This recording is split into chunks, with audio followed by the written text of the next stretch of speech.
নমস্কার, আমি শাওন পাকশালায় আপনাদের সবাইকে স্বাগত। আজকে ডালিয়া দিয়ে খুব টেস্টি এবং চটজলদি ও হেলদি একটি রেসিপি আপনাদের সামনে তুলে ধরার চেষ্টা করলাম। এটি খেতেও যেমন খুব সুন্দর, তেমনি এটা বানাতেও খুব বেশি সময় লাগে না। ভিডিওটি সম্পূর্ণ দেখার অনুরোধ রইল। আশা করি সবার ভালো লাগবে।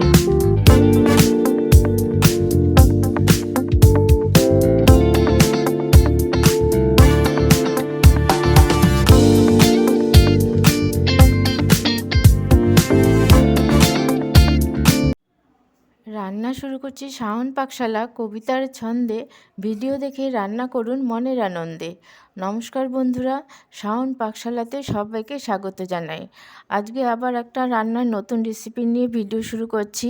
আজকে আমি বানাবো আলিশাটা হচ্ছে ডালিয়ার একটা রেসিপি। আমি তার জন্য একটা ডালিয়াটা নিয়েছি 200 গ্রাম নিয়েছি, কয়েকটা পিস চিকেনের পিস নিয়েছি, 3টে পেঁয়াজ কুচি নিয়েছি, 5টা কাঁচা লঙ্কা নিয়েছি আর 5টা এলাচ নিয়েছি। এখন আমি এই আলিশাটা তৈরি করে নেব। আমি প্রেসার কুকারে করছি, আপনারা চাইলে কড়াইতেও করতে পারেন। আমি প্রেসার কুকারের মধ্যে 1 চামচেরও কম একটু সাদা তেল দিয়ে দিয়েছি। এখন ওই তেলের মধ্যে আমি দিয়ে দেবো গোটা জিরে ফোড়ন, দিয়ে দিচ্ছি ধুয়ে রাখা চিকেনের পিসগুলো, থেতো করা এলাচ,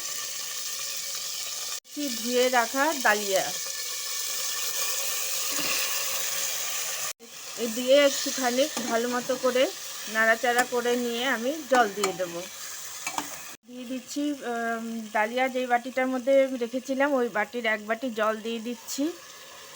এটা খুব চটজলদি হয়ে যায় আর খুব অল্প উপকরণ দিয়ে এটা তৈরি করা যায়। দিয়ে দিচ্ছি অল্প পরিমাণ হলুদ গুঁড়ো। হলুদটা দিয়ে ভালো মতো করে নেড়ে দিয়েছি।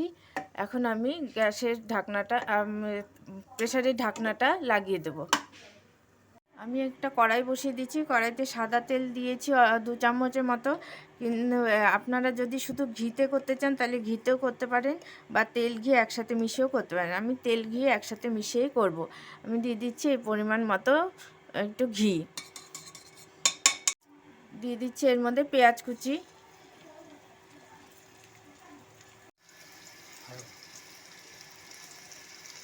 দিয়ে দিচ্ছি চেরা কাঁচা লঙ্কা, পরিমাণ মতো লবণ দিয়ে ভালো মতো করে তেল আর ঘিয়ের সাথে পেঁয়াজটাকে একটু ভাজা ভাজা করে নেব। আমার পেঁয়াজ ভাজাটা হয়ে গেছে। আমি কড়াইটা সরিয়ে প্রেসার কুকারটা আবার বসিয়ে দিয়েছি। এখন ওই লঙ্কা আর পেঁয়াজ ভাজাটা আমি প্রেসার কুকারের মধ্যে দিয়ে দেব। আমি অল্প পরিমাণ একটু জল দিয়ে দিচ্ছি, দিয়ে এখন ভালো মতো করে পেঁয়াজ আর লঙ্কার সাথে ডালিয়াটা মিলিয়ে নেব। এখন আমার রান্নাটা হয়ে গেছে। এখন আমি দিয়ে দিচ্ছি ফ্রেশ ধনেপাতা কুচি। আপনারা চাইলে দিতেও পারেন আবার নাও দিতে পারেন। এটা হেলদি খাবার। আমি কিন্তু চিকেনটা ভাজিও নি বা কোনো মশলাপাতিও এর মধ্যে পড়েনি। এটা আপনারা অনায়াসে সকালে বা রাত্রে গরম গরম বানিয়ে খেতেই পারেন। এটা খুব হেলদি হয়, খেতেও খুব টেস্টি হয় এবং চটজলদি হয়ে যায়। আমার রান্নাটা কমপ্লিট হয়ে গেছে। এখন আমি গ্যাস অফ করে দেব। এটা করে খেয়ে ভালো লাগলে আমার চ্যানেলটিকে সাবস্ক্রাইব করবেন, লাইক করবেন, শেয়ার করবেন এবং কমেন্ট করে আমার পাশে থাকবেন। আর এটা তো খুব দেখলেন ঘরোয়া উপকরণ দিয়ে খুব অল্প সামান্য উপকরণই লাগে এটা তৈরি করতে। আর এটা খুব চটজলদি হয়ে যায়। দেখলেন তো প্রেসার কুকারে আমি করলাম, খুব চটজলদি হয়ে গেল। আপনারা যদি কড়াইতে করতে চান করতে পারেন।